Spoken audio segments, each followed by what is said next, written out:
only for her to be obsessed with another man. Like, you've got to be kidding me. The last thing I would want to do after I die is like be in dark academia. Like, that is hell.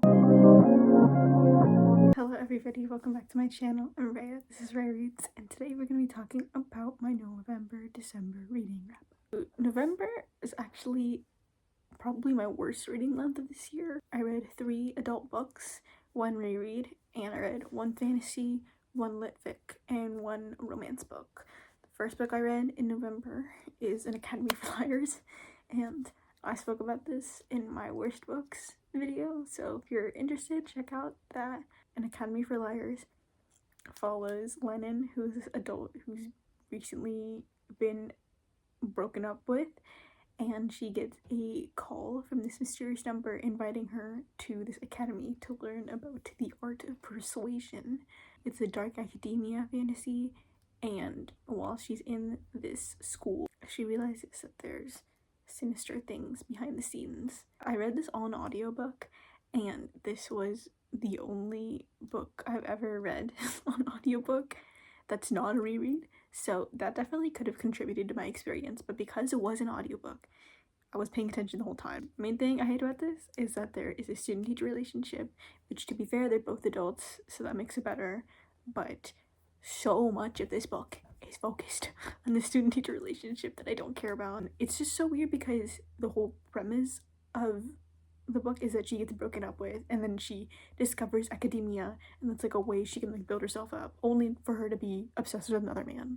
Like, you've got to be kidding me. We could have used this time to develop her relationships with her classmates. I don't really like the dark academia plot of it, because in my opinion, dark academia involves either the main character taking down the system or being taken down by the system, and in this one she does neither. The way Lennon gets into this is that she's in a low point in her life, and then she literally gets a calling from this school to join them, and I thought you were gonna dive into like the other students in this academy and how academia like preys upon those who were at their lowest. The type of magic they do is called persuasion, and I just find it interesting that the people in charge persuaded all these students to come and join them and persuaded them that this magic was special and all these things that I feel like we didn't really dive into. The dark academia was just solely for vibes, which I think is just such a missed opportunity, especially for an adult book. And then I also hated the main character because she was so annoying, because she was so contradictory, because she'd simultaneously be like, I'm new here, like I don't know what I'm doing,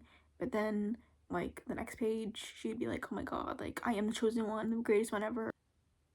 So annoying. But I watched this really amazing book talk. This discussion is really a good one. Not a great start to November. And then actually the next book I read was If an Egyptian Cannot Speak English. This book is similar to another book this year which I didn't understand, which is Endling, and this was described to me. Part 1 and part 2 are like good, but like when you get to part 3, it recontextualizes everything. So while I was reading part 1 and part 2, I didn't really understand it. I wasn't really paying attention because this book isn't written like a typical book. I'm pretty sure the plot is that you follow like these 2 people in a toxic relationship. In the third part, I was like, okay, like can't wait for this, can't wait to like blow my mind. And it definitely was interesting, but you do have to understand the first 2 parts to get the full effects of it, which I didn't, because sometimes with thrillers or any kind of like thing that hinges on like the ending specifically, I'm like, oh, it doesn't even matter, like I'll just, if I read the ending and I'll figure it out. But this time, no, you actually didn't need to read the entire book. This entire book went over me, and I want to share that because I'm primarily a young adult reader, and when I try to read adult and I try to read these kind of new format books, I want to share ones that are still too hard for me to understand. Hopefully exposing myself to more stuff like this will get me prepared for something like this in the future. But I don't think I'm going to read a book like this kind of meta commentary stuff soon. Next book I read to save my entire November was People We Meet on Vacation. And the movie actually came out today, so I'll be watching it tonight.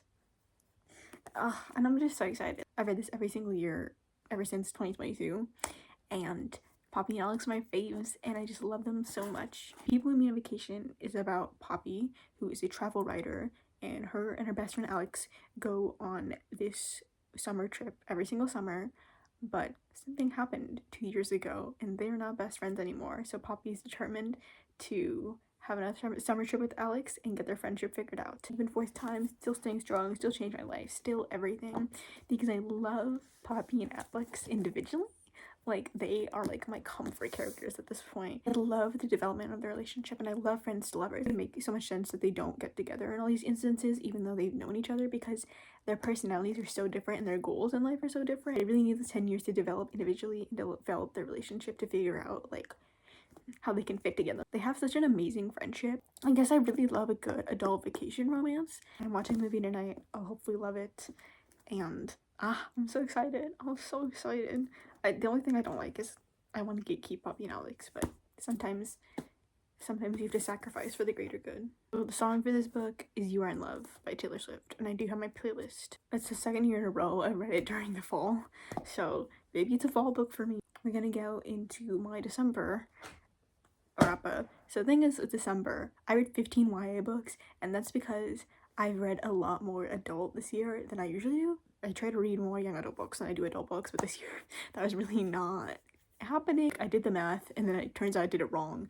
But basically, at the end, I read the same amount of young adult and adult books, which I don't know how I did that. Not a challenging reading one for me, which is kind of sad, but also kind of fun that I got to go back into YA for like a literal month. I read 3 fantasy, 2 thrillers, 6 romance, 3 romantic, and 1 historical. First book I read was one of my most anticipated of this year, and that is The House Saphir, because I am a Marissa Meyer stan, and I have read all her books, and lately I haven't been loving them. So this is a Blackbeard retelling, which I've never heard of that fairy tale before, and I like looked it up while I was reading the book. Blackbeard, he got married and then he killed the girl for something, and then he moved and he killed his second and third wife, and he wasn't able to kill his fourth wife. She got away. And our main girl is like a witch, and she can see ghosts, but she can't really like do much with the ghosts or do any kind of magic. So she and her sister run kind of like scams over the town, and she gives tours of Blackbeard's first house where he lived with his first wife, and she like pretends that it's like haunted. One of Blackbeard's descendants, who's like a teenage boy, shows up. He asks for Mallory and her sister's help so he can get rid of the Blackbeard ghost who's living in like his current house. Mallory and her sister take it, and they like live in this mansion. They try to get rid of this ghost, and this was underwhelming. Unfortunately, a book about witches and ghosts that's also a Victorian setting and gothic is probably the worst thing Marissa Meyer could have written to get me into this book, because I just don't like reading about any of those things. Nothing against them. Unfortunately, I will not be continuing with Marissa Meyer's work, except for the 4th Renegades book. I still enjoy this book, and this book is very YA, so if you don't like YA books, this is not gonna win you over. She doesn't know what she's doing to like get rid of ghosts. She like procrastinates, and she like doesn't ask for help, and I'm like stressed out for her. So the tension was just like, okay, I feel like it could have been better. The sister relationship is really fun, and then you find out like the lore about their powers, which was my favorite part of the book. And there really isn't any kind of focus on the ghost wives. He killed the first 3 wives. Like, why is nobody talking about this? They're just like mentioned, they're just in the background, but I really think they should have been involved in the plot. The love interest is very standard. Like, I feel very neutral about him, and I also called like all of the plot twists in the book. The next book I read was also one of my most anticipated reads of the year, and this is The Scammer by Tiffany D. Jackson, and I was so excited for this because I love The Weight of Blood. This was very addicting, but shallow. Like, I read this book in one sitting. It was one of those where I was like, oh my god, I'm gonna read the first chapter, and then I ended up reading the whole book. I think I've read all of Tiffany D. Jackson's books in like one sitting, and that's amazing. The thriller aspects of this book were amazing. Until the end. The Scammer is about this girl who is starting her freshman year at this HCBU university, which is like a university that's like mainly attended by Black people. She's like trying to be friends with like her suite mates and stuff, and one of her roommates' brother is staying with them, and all of her roommates get like influenced by this brother. They're all getting indoctrinated into a cult, and I thought that was like a really exciting premise for a thriller, especially in college. But like I said, the ending was not it.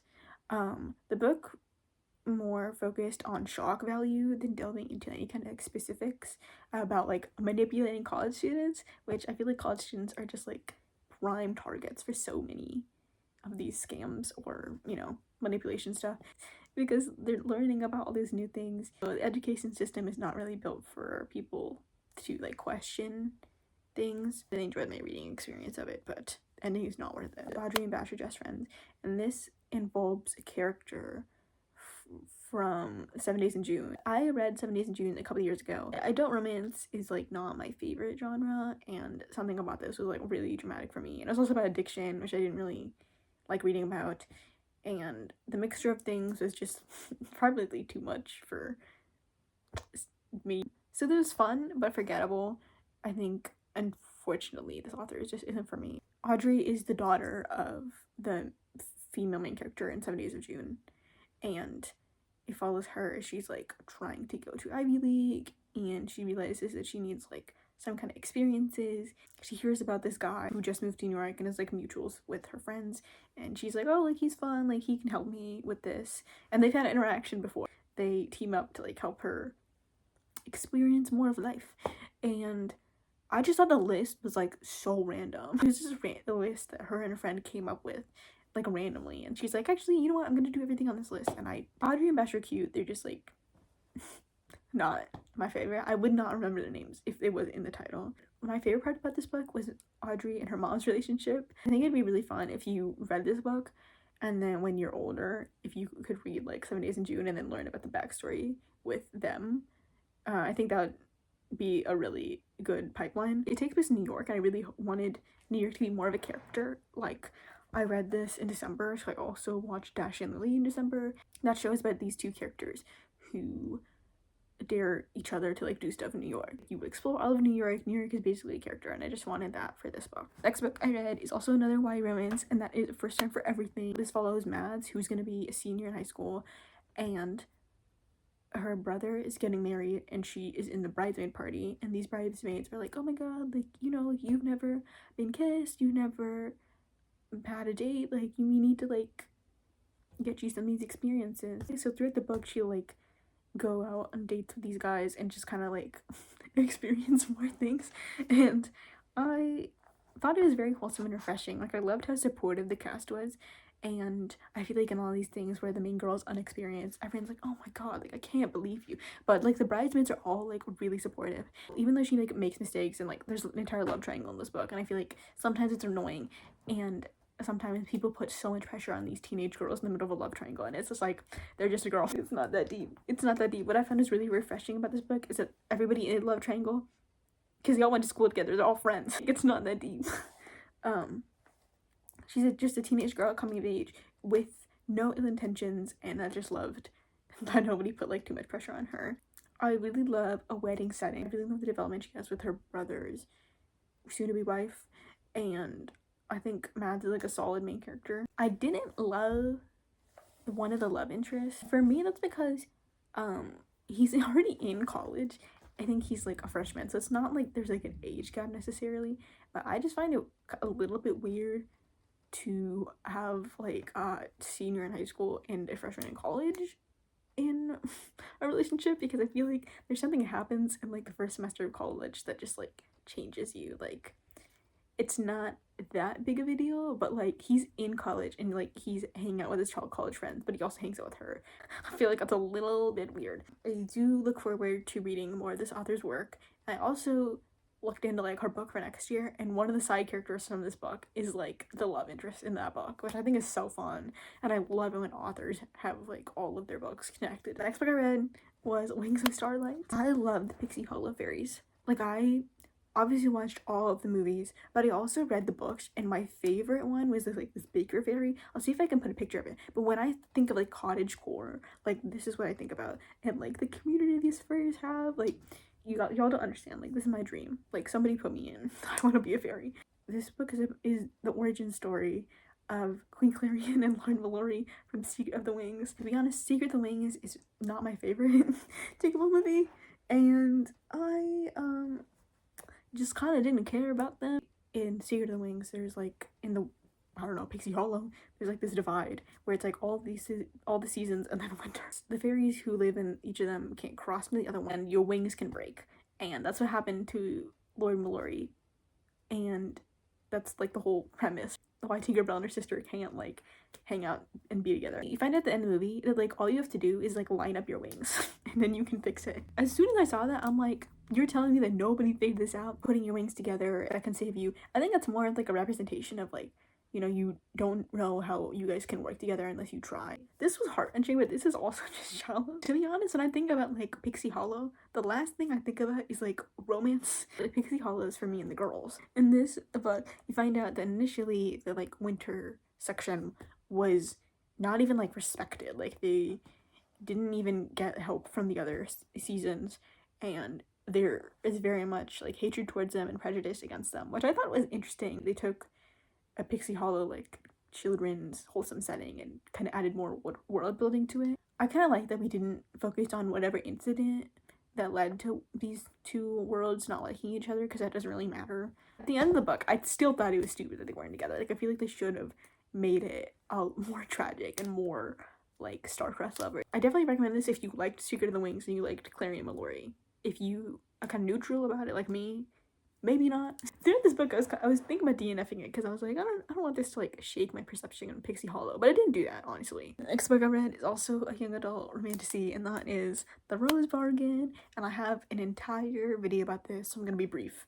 I'm gonna say, read this if you love YA fantasy, and this is Bridgerton times Fae, and this is like Bridgerton times The Quill Prince times Selection times Red Queen. That's all I'll say. 5 stars. Today, literally, I got the sequel on that galley, so guess what I'm doing soon? I'm so excited. YA fantasy, you're so back. Okay, next book I read after that is another young adult romantasy, and that is Never Ever After. This is one of those fantasy books that's both thrilling and fun and stressful at the same time. I call it stressful fantasy. And this is a loose Cinderella retelling. Near her house, she becomes friends with like this magical fish that apparently this magical fish was like sent by her mother to protect her. The fish like gives her this ring. If you wear the ring, something happens. It's like it protects you or like whatever. If like the ring comes off you, then you're gonna die. I kept on thinking about like Frank's wood thing from somewhere in the Heroes of Olympus. Pretty much immediately after she gets this ring from this fish, her stepmother finds it and takes it and goes to the ball. She ends up having to go to the ball, and when she's there, she meets the prince. She basically has to stay in the palace, but the prince is holding her ring captive, and I'm just like so stressed out about this ring. She's trying to like, you know, be respectful to everybody, but also like get the ring and like get out of there. Like there's like some kind of like war politics stuff going on between the two kingdoms that she gets caught up in. This also reminded me of Spin the Dawn by Elizabeth Lim, because with the whole structure of the novel, where at first it's like trials and then the second part is she goes to the quest. But the tension of this book was just so good, and I can't wait for the second one. I really like the aspect of like the palace being like super strict. I don't know, I feel like all of these things, like once you get to the palace, it's like luxury and all this stuff, and it is luxurious, but it comes with a price. So she gets stuck in a love triangle, and I honestly don't love either of the guys. I love how they're both morally gray. The prince reminds me of like Zuko from Avatar: The Last Airbender, so I definitely think his character is interesting. The next book I read was one of my favorite books of the year, that is Falling Like Leaves by Misty Wilson, and this book is fall personified. We follow our main girl, Ellis, and this is basically one of those premises where it's like city girl goes to small town and meets small town boy and rearranges her whole life. We follow Ellis as she is basically forced to like do her senior year at the small town, and she's been to the small town before, so she also runs into a childhood crush. And this is so cute and cozy, and I loved the setting so much. This book is also very much like Fake Skating by Lynn Painter, where we have a main girl goes back to small town and reconnects with boy who she used to be close with, but now things are a little off. This has more events related to fall than events I've ever been to in my entire life. We have like pumpkin carving, apple picking, corn maze, pumpkin prom. I read this in the holiday season, so I'm a little bit late, but it was still technically fall, so I still got majority of the vibes. And I love Alice and Cooper's chemistry, and they're so cozy. Like I love the way that the fashion is described, because the main character is like this fashion designer and all the outfits are like so cute and cozy. Alice and Cooper had like a fling a couple summers ago, whatever, but you'll find out like a reason why Cooper's kind of being like weird now, and I honestly feel bad for him. Like, it's definitely Alice's fault, and that never really gets resolved. Cooper and Alice get like paired up for random things, and then there's just a lot of forced proximity initially, and I would have liked a little bit more agency between the characters. The side characters are so cute, and the friend group is so wholesome.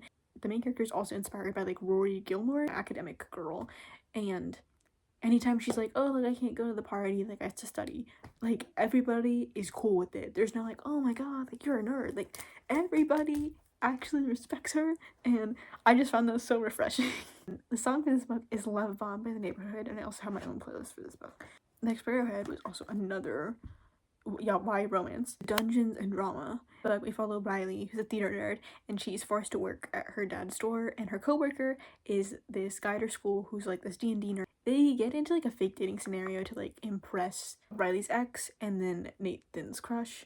I wanted there to be more to the premise because I really love how in these kinds of, I don't know, high school stereotype cliche like pairings that they like get involved into each other's world. Riley gets involved with like the D&D world, and she joins his group and like joins his campaigns and stuff, but I really wanted Nathan to like join the school play or something. Like I feel like that would have been cute. The friend group of like the D&D campaign was so cute, and I loved like them. They were so wholesome. The characterization for these characters is a little bit flat. Like, Riley wears these obnoxious brightly colored clothing, and she's also a theater nerd, but she's actually just like kind of shy in the book and like passive, you know, which I feel like is such a weird characterization for a girl who loves wearing like brightly colored clothing. Like, I don't know anybody who would want to wear clothing that's like not a conversation piece if they're not gonna be like that as their personality. There's other books in this series, but I looked up the premises and it doesn't seem like they involve other people from the friend group. So if you read this and you know how the sequels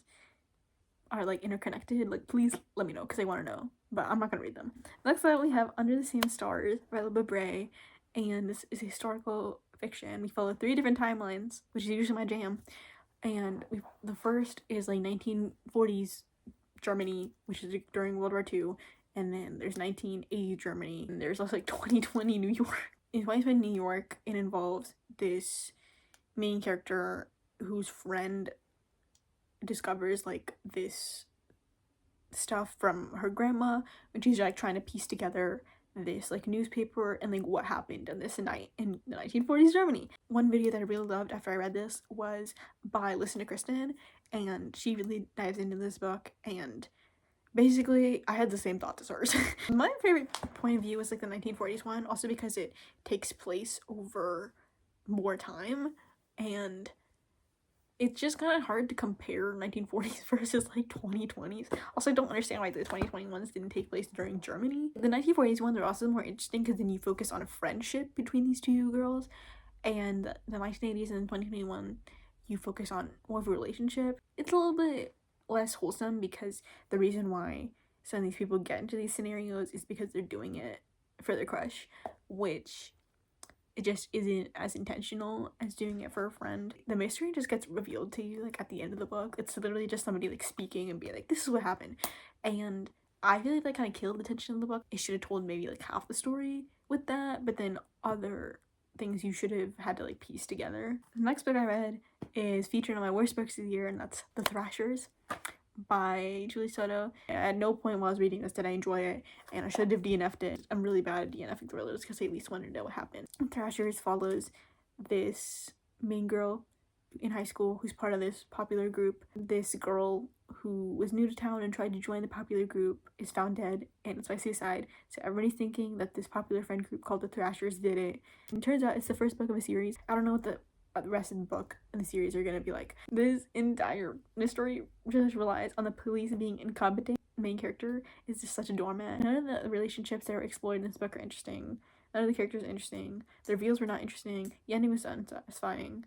Like, this was such a miss. Next book I read is A Language of Dragons. I think this world is industrial era. They have dragons, and our main character is studying to be like a dragon interpreter almost. There's a lot of different types of languages that the dragons have based on where they're from, like humans. There's like this dragon war in the background, but it's like dragons fighting against humans, but then there's also like political stuff between that because there's different sides to both the dragons and the humans. I thought the politics was pretty interesting. Our main character's parents get arrested for rebelling. She gets arrested, and all of these other kids that get arrested get put into this like working for the government thing, and she and a couple other kids are doing this thing where they're trying to figure out how dragons communicate with each other. So there's like 3 different groups, and they're all trying to like work together to like win the war. These kids like working together, Loki gave like Skyward vibes. If you like the Naturals and like how everybody's like has like a special ability and they're working for the government.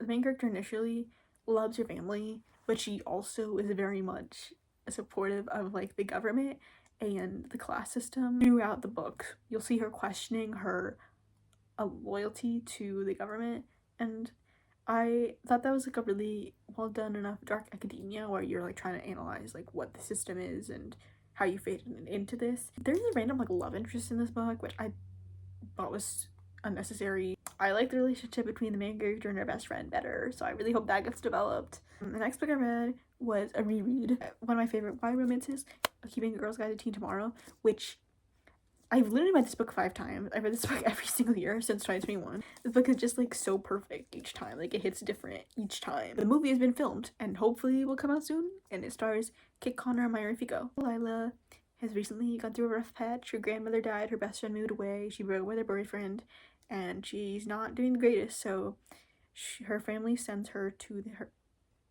a small town in England to live with other family there, and while she's there, she gets involved with this friend group, meets a guy, he connects with herself, and I found it so wholesome. It's adorable and heartwarming. I love the characters so much. These are also characters that just transcend. They're my comfort characters. Lila is a baker. She describes what she's making, and then everybody is like enamored by it. I love Lila and Orion's relationship. And they also have a relationship with like grief and losing people that's a lot deeper. And what surprised me this time around was like they don't really get together towards the end, which I love a good development in this book. There's so much more hype. The next book I read was Immortal Consequences, a YA fantasy book. It takes place in the limbo between life and the afterlife. All of these kids are here in like this academy, and if they like pass this test or competition type thing, then they like get to go on and either choose to like go to the afterlife, or they can be like a figure in this academy. And I think 6 point of views is like way too much for this, and I only cared about like 1.5 of the POVs. I only cared about my boy August because this man was yearner, or Roman Kit levels of yearning. If you liked the Atlas 6, you would probably like this. I hated the Atlas 6, and I thought this was fine. 2 of the 6 POVs, we follow this couple. They are like academic rivals, but the whole book should have been about them. Like I just did not care about any of the characters, and all the reviews I've seen have pretty much said the same thing. I'm not gonna lie, this kind of freaked me out. The whole like afterlife thing. The last thing I would want to do after I die is like be in dark academia. Like that is hell. These 6 people get into these like trial competition stuff. The setting itself was very underutilized, and it didn't make a lot of sense. Like, what are they studying for? What is the magic? The ending was very much like a YA fantasy ending, so I love that. And the last book I read of the year was also a reread, and that is We Can't Keep Being Like This, which is one of my favorite rereads of 2023, I believe. And we follow our main girl, Quinn, who is involved with her parents' wedding planning company. This book has like a million weddings, and she helps out in each one. She's also a harpist, and when she's there, a lot of the times also the catering company has a son that's her age that she kind of has a crush on. She runs into this guy who's like in his first year of college. She sent him basically like a love letter a while ago, and he never responded back, so things are awkward between them. And I just really loved following Quinn and like the wedding planning setting. Like I said, I really love a good wedding setting for rom-coms. Quinn and Tarek have like solid chemistry. I like their relationship and their development through the book. It happens surprisingly earlier than I realized, which is fun. And I loved Quinn's like dilemma with like always being in her parents' wedding planning stuff, even though she doesn't necessarily want to be. I think this book is a little bit hard to recommend though. Quinn is avoidant attachment, so even when things get good, she's just kind of not the greatest about handling it. Amazing romance, amazing way to end the year. It's been my reading wrapped. This year I have done videos for all the books I've read this year, so that's super fun. I love doing these reading wrap-ups. If you like these reading wrap-ups, be sure to interact with the content so I can keep making more of them. Thank you guys so much for an incredible reading year. Thank you so much for watching and supporting this year. Like the video, leave a comment, subscribe to the channel, and follow me on Instagram.